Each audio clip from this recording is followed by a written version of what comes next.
I've had a lot of more time on my hands with this pandemic, trying to stay inside. Not much to do. And so I've been catching up on The Lord of the Rings. And I can't help but see the parallels to, real world, real life, the life that we're all living through now. A band of several unlikely friends, hobbits, dwarfs, elves, all come together to defeat the Dark Lord. So be it. You shall be the Fellowship of the Ring. Right. It's almost like how all of these people came together to beat Trump. Zoom out there so you can get a full picture. It's funny how all these people came together to end up beating Trump. You have progressives, moderates, green candidates, Democratic socialists, and whatever party Tulsi Gabbard was representing, all coming together to beat Trump. And, the thing is, life really is imitating art. There's even a golem. Must have the precious. They stole it from us. There is only one party in America trying to keep observers out of the count room. And that party, my friends, is the Democrat Party. Get Trixie first.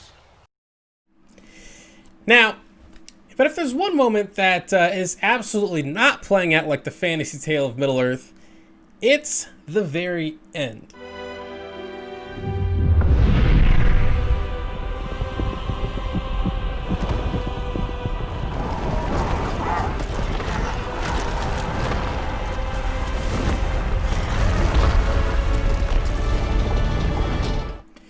Gotta stop, not play too much or I might get sued by someone. Now, as you can see with that clip, when the Dark Lord is defeated, all the earth opens up and swallows up all the evil people and take him with him. But it's very unfortunate that these people have made it very, very clear that they are not going anywhere. And if Republican traitors like Kemp are not willing to show up for us, and Mitt Romney, and the rest of them, then we will not be willing to show up for them. Brian Kemp is a traitor!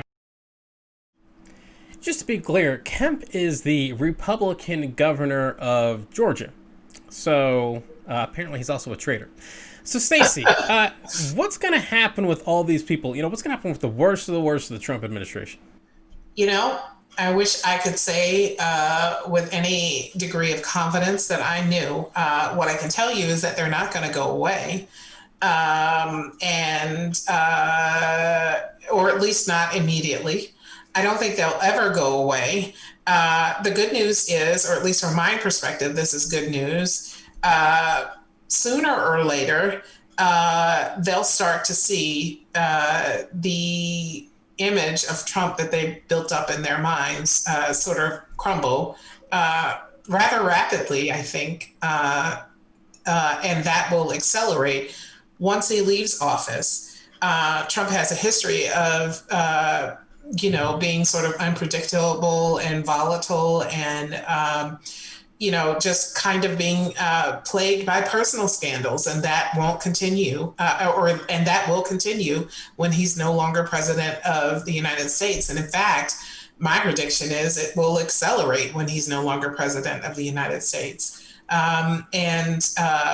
I think as that image of this sort of larger than life persona starts to crumble, then support for his base will over time begin to dwindle. But I don't think immediately it will change at all. No, absolutely not. And, I think it's kind of interesting for Trump's image kind of moving forward that, when the 2016 election happened, there were a lot of legal problems Trump was facing, but it was one of those that's only a problem if he wins. And then now, if 2020, there's a lot of legal problems that if he lost, he was going to lose a lot of those protections that come along with being president. And so, Trump himself has more or less admitted that he does owe around $400 million over the next couple of years. and he's Yeah. facing, the Trump children are being called in to, to not testify, but they're calling in, they're getting subpoenaed and all this stuff for some of the cases that are going on up there. So yeah, it doesn't look good for him. It doesn't look good at all. And so, we're so accustomed here to see Trump sort of react sort of predictably and sort of display some signs of possible mental instability. Again, my belief is that when the president is no longer the focus of the limelight and longer the president of the United States, the sitting president, he will have a sort of visceral reaction to, the dampening of that glow and become more volatile. And, it's a concern, but I just don't think that we have the bandwidth to focus so much attention on the former president when we have we have to deal with when the president-elect is actually sworn in as president of the United States. That's exactly right. And he, right now, Trump has the biggest megaphone on the planet, and you kind of have to pay attention to some things because he is the president and he does have the power. And if he says he wants to do something, no matter how crazy it might sound, it'll get done. I mean, he's firing people over Twitter. Like, he has the megaphone for, I believe the next 50 days now. And he's probably going to use it. And I think the biggest question of what's going to happen with the country and everyone who's, on kind of Trump's side, what that's going to look like moving forward, I think it's really up to Biden. I was watching Bill Maher the other day, and he had a great commentator on, and the commentator was talking about, why there wasn't this crazy insurgency after Nazi Germany fell.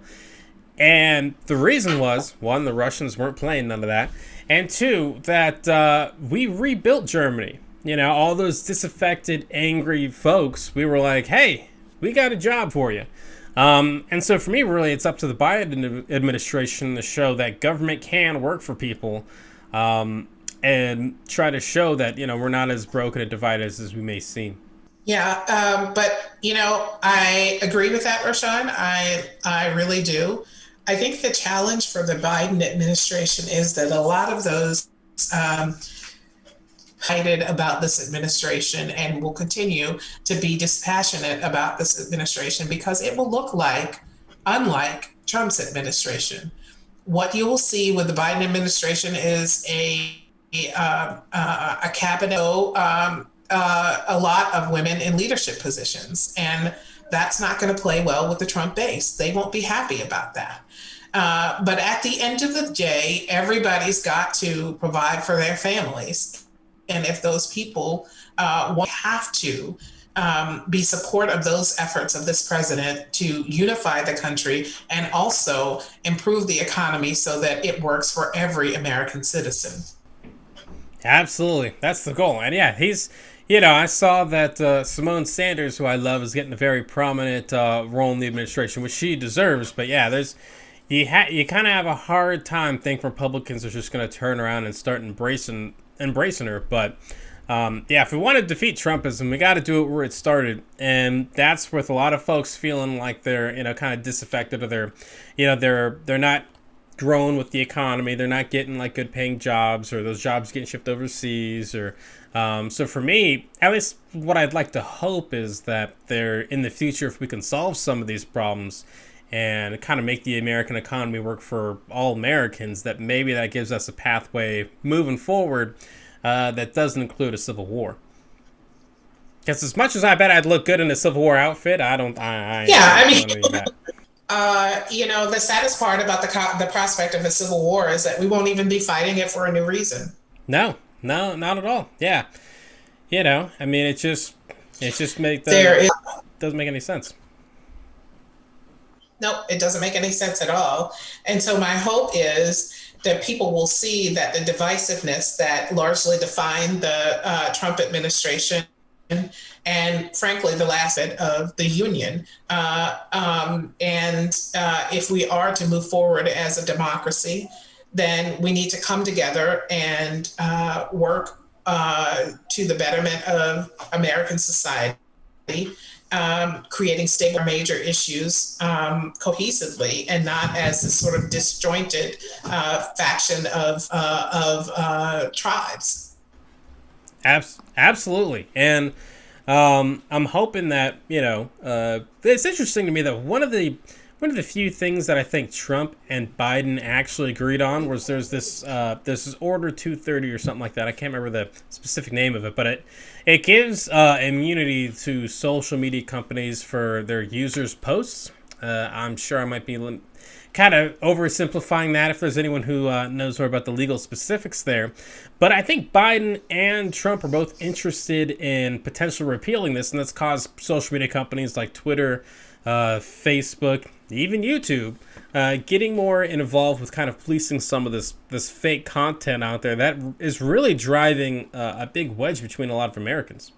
I think it has, and I think to the extent that the social media companies have a role to play in sort of policing the disinformation campaigns and coordinated disinformation campaigns that actually occur every day on social media platforms front. And there's a lot they can do, and you've seen efforts by Facebook and Twitter to sort of step up their policing of disinformation, and that's a good thing.